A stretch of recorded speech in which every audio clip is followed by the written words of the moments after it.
आता फक्त सोलापुरात नव्हे, संपूर्ण देशामध्ये अशा पद्धतीचं वातावरण आहे. प्रभू रामचंद्राला कोण विरोध करणारा माणूस आहे का? अयोध्येचा समारंभ 22 तारखेला केलं. संपूर्ण देशामध्ये कोणीतरी कायदा पाळला का? भारतीय जनता पक्ष असतील, बजरंग दल असेल, विश्व हिंदू परिषद असेल, एकाने तरी परवानगी काढली?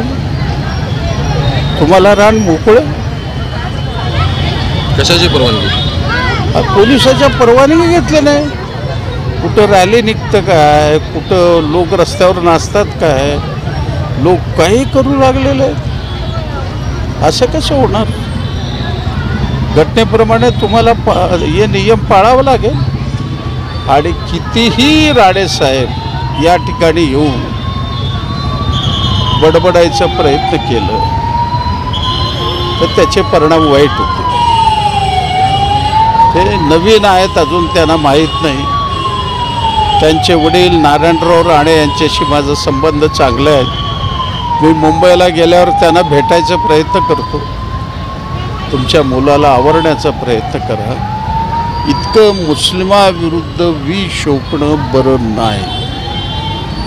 मुस्लिमही या देशाचा नागरिक आहे. या देशामध्ये हिंदू मुस्लिमांनी मिळून संघर्ष केल्यामुळं स्वातंत्र्य मिळालं.